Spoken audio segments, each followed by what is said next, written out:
idea behind Christianity is obedience. Obedience to God brings about transformation. A sermon by Reverend Father Oliver Orbunde. In this sermon, we are told the story of how God blessed and multiplied Abraham greatly because of his obedience. Our reporter will tell us more. Obedience is the currency for the commodity called blessing.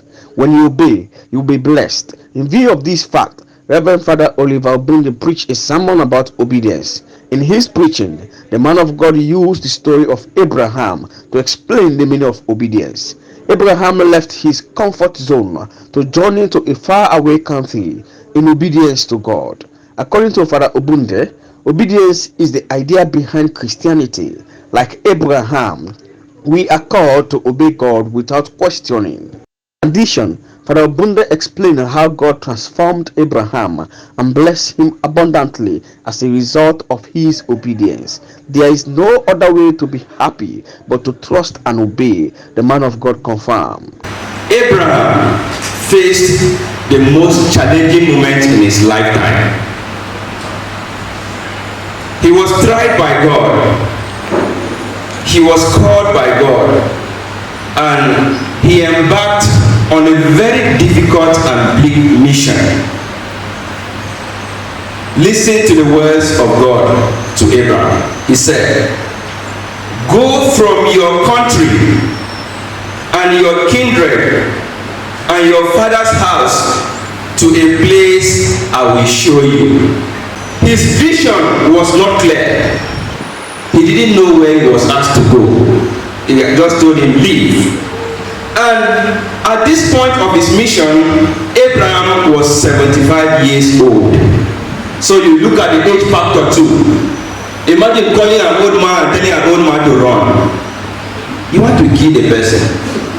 Abraham battled at this point with age factor, with uncertainty, and with what we call a state of quagmire. He was confused, but what did he do? He obeyed. Dear brothers and sisters, obedience to God comes with blessing. When you obey God's will in your life, God will bless you. When you listen to the voice of God, God will bless you. When you trust in what God has for you and you hold on to Him, He will bless you.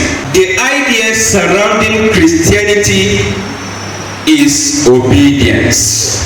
When you begin to question God, why did you create me fair? Then you are not obeying God. You will not receive the blessing of God. When you begin to question God, why am I dark in complexion? You are questioning God. When you begin to question God, I'm supposed to be tall. Why am I short? Like Father Oliver, you are questioning God. Moreover, Father Orbunde said, when God called Abraham, he obeyed and left everything behind, and therefore God transformed him from Abraham to Abraham, the father of multitude. For any meaningful change to occur in our life, we must obey and let leave certain things behind, the man of God noted. Furthermore, the man of God talked about the suffering we undergo because of our obedience to God. Nevertheless, he affirmed that sufferings bring about glory, so we should not relent. Abraham obeyed. He was blessed. He obeyed God. God blessed him. God multiplied his generation. So God changed his mission. I dare to say, for any meaningful change to occur, we must leave something behind. For progress to occur in your life, there are some persons, places, and companies you must let go. You must leave something behind for you to progress in life. There are some people, whenever you are around you don't see that idea of progress. There are some companies you keep, whenever you are together, they are telling you negative things. Will you continue to keep such company? No. If you want to be progressive in life, those companies must leave. There is a particular lifestyle you want to live. You must avoid certain places that may lead you into sin. Those places must go. So for every meaningful change that will occur in your life, you must let some things to go. There are some friends you keep. that 5 years, 2 years, 3 years, 1 year, as the case may be, they don't add anything positively in your life. They have stagnated your growth. So for you to progress, you must let those friends to go. You tell them, let go. Let him go. So that you'll be able to progress in this life. For spiritual growth to occur, you must leave your sinful ways and attachment to certain ideologies and principles. You must say no to sin. You must say no to anything that entices to sin for you to grow spiritually. If you want to live a happy married life, let go of that single lifestyle. Don't eat here, chop here. You must be focused. You are no longer a single person. Now you are married. Move on. If you want to grow, that is the only way. You can't be in your husband's house or in your wife's house and begin to keep unhealthy relationship outside. Is that growth or retardation? Don't answer me. Answer yourself.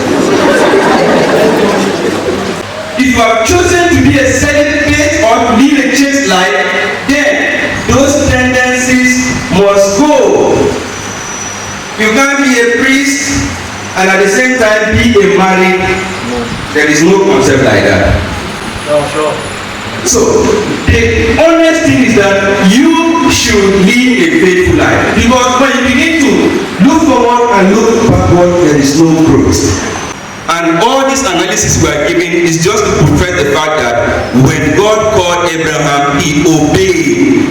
He left everything and embarked on the mission God gave him. So for every meaningful development or progress in your life, you must let go. Turn and turn to the person sitting close to you. You must let go.